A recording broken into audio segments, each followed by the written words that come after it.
Hello, I'm Cary Chun, and I'm a PhD student here at Kennesaw State University. And I'm presenting today my PhD dissertation proposal, which is entitled Actively Guided CANSATs for Assisting Localization and Mapping in Unstructured and Unknown Environments. So before we get too deep into that, let me tell you a little bit about who I am. I have an undergraduate degree in mechanical engineering. And as I completed that degree and as I've started my graduate degree, I have been publishing a number of scholarly articles in the International Mechanical Engineering Congress and Exposition. Some of these have involved work with high altitude scientific payloads, such as the one featured in that image there. And I'm currently working as a graduate assistant where I work with heterogeneous robotic systems. And both these high altitude scientific payloads and these heterogeneous robotic systems that I work on now are relevant to the project that I am proposing here today. So let's talk a little bit about that. First with the background, where I'll talk about CubeSats and CANSATs. So when you think about a rocket, think about a cylinder. If you imagine the cross section of that cylinder, you cut that in half, you'll get a broadly circular cross section. Whereas if you think about a satellite, think of your stereotypical satellites kind of boxy. If you cut that satellite across, you might get a cross-section that looks more like a cube or maybe a rectangle.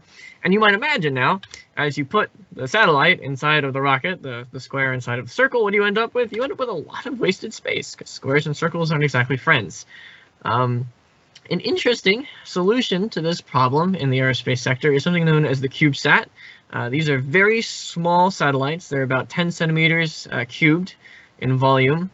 And they are ultimately low cost to generate because they're so small, and they're often added as secondary payloads to larger, more expensive satellite missions. So these do something called ride sharing. So you can imagine now, with a very large satellite like this, as long as you have the extra payload capacity in terms of weight and the physical volume, you can actually put quite a lot of these CubeSats inside of a larger rocket launch.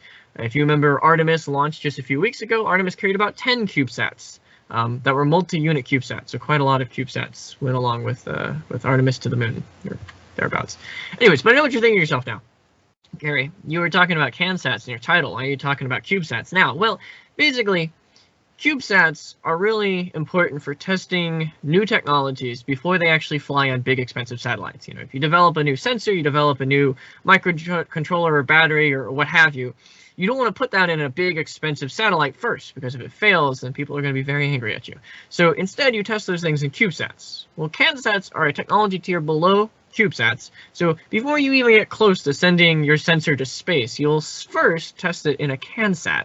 So CANSATs are intended for really experimental technologies. The big difference between CubeSats and CANSATs, other than their shape, is that CANSATs are tested terrestrially, so they stay here on Earth. They never go into space. They're not intended for going into space. But they are very useful because they are satellite analogs. They're completely integrated systems. And again, they can test those technologies before they end up in CubeSats and before they end up in larger, more expensive satellites. In terms of what we actually want to do with CANSATs, our goal is to create this modular CANSAT so we can, in parallel, develop different aspects of it, but also so we can make these aspects together, which include sensory modules, centralized computing, and then our sort of novel addition to this is the avionics ability, the ability to guide this thing aerodynamically. What this will have to do primarily is something known as SLAM, simultaneous localization and mapping. The principle behind SLAM is that if you take a robot and you drop it into an unstructured environment, that is an environment that's somewhat random in its characteristics, and an unknown environment, that is an environment that the robot has never seen before. It's very difficult for that robot to complete localization, that is figuring out where it is in that environment, and then mapping, which is figuring out where that robot has been in that environment. So SLAM provides us with an architecture to do localization and mapping, figure out where we are, where we have been, and then ultimately be able to operate in these unregular, in these unknown environments. So that translates to our main mission architecture, where we have this large, heavy, and very expensive UAV that either needs to navigate through an obstructed space or otherwise just needs sensory data about this space. So ultimately, it would be dangerous for the larger UAV to try and go into this space because it can't see all the obstacles inside of it. So what the UAV does instead is it ejects our CANSAT. Our CANSAT completes a guided but unpowered descent through that obstructed space, and it performs SLAM, simultaneous localization and mapping, as it passes through that obstructed space in order to try and avoid any obstacles that come up. And as the CanSat is falling through this space, it's sending that SLAM data almost in real time to the UAV. And then after the CanSat has finished its trajectory, the UAV can post-analyze that data and decide whether there's a safe trajectory for it to pass through this obstructed space, or if it was just doing sensory stuff, it can move on to somewhere else. But why does this matter? So broadly here on Earth, we know that UAVs, unmanned aerial vehicles, and UGVs, unmanned ground vehicles, are being used in the agricultural sector. UAVs are very good at that top-down approach, and UGVs are very good at sort of looking at things at the plant or below level. But especially for something like a orchard, where you have these large trees and these thick canopies that are full of leaves and branches, it's not safe for UAVs, and it's impossible for UAGVs to venture into this area. So we see our CanSats as sort of an interim to be able to generate data within the actual canopy. Going on to other worlds, I'm very excited about the recent successful flight of Ingenuity, the first rotorcraft on Mars, and other scientists are too. We're now looking at sending these types of vehicles to other planets, but these vehicles will be very large, very heavy, and very expensive. Does that sound familiar? It's very much like the UAV that I described earlier.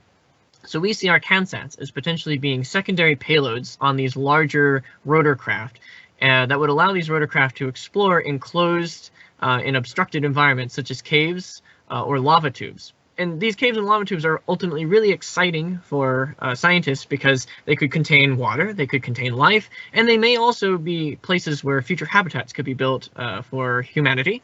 But ultimately, those types of environments are not appropriate for these larger rotorcraft that are being developed. So we believe our CanSats have a lot of potential there. How we actually are planning on going about researching this concept. The first thing is laboratory testing, which involves two primary technologies. The first of these technologies is mocap, or motion capture. The idea is that we have a special room that has special cameras in it, and those cameras are very good at identifying special reflective markers.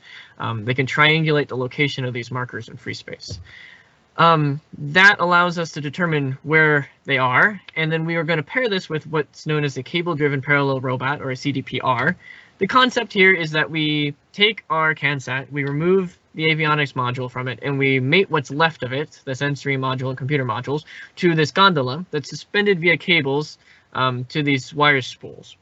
So by reeling these spools in or ruling these spools out, we're able to actually translate the gondola both laterally and also vertically, which allows us to move the gondola and by extension the CanSat in free space in any dimension. It's only 2 dimensions featured here, but ultimately it would be 3 dimensions in reality. The idea then is we put this inside of our mocap environment, we put markers on it so we know where it is, and we also put obstacles in that mocap environment, and we allow the CanSat to actually control the gondola as if it was navigating with the avionics module. The CanSat can then attempt to do its active guidance and avoid those obstacles, and we can correlate using the mocap system to a very high degree of accuracy where the CanSat actually is, and we can compare that to where the CanSat thinks it is. We can use that to improve our navigational process. We also, of course, want to do field testing in the real world. This would involve mating full completed CanSats with real UAVs and then dropping them through actual occluded spaces like tree canopies, but that's still well far away at this point. Speaking of far away, our proposed timeline, because this is a dissertation proposal, this doctoral project, it takes 4 years. Right now we're in year 1 where we're creating this proposal and applying for funding. We're also going to start developing the actual modular CanSat payloads, and that will go on to year 2 as well for that first phase. The second phase involves laboratory testing of that CanSat with that mocap and the CDPR robot. That will also go into finish up in the 3rd year. And in the 3rd year, we'll also begin that 3rd phase, field testing, and that will finish up in the 4th year. And then along the way, we'll also be doing our dissertation defense, research proposal defense, and forming our dissertation committee. The tentative budget looks something like this. We think it'll take about $15,000 in order to get all of the laboratory equipment and other parts necessary to build the mocap and the CanSats. When it comes to actually testing this with the KSU wind tunnel or my salary as a GRA, still figuring that out a little bit, And then finally, our expected deliverables for this project would be a number of conference and journal papers that will be published as the project progresses, as well as the dissertation thesis, both the defense and the final publishing of that when this project is completed. And then I would be happy to take some questions if you have any. Thank you much.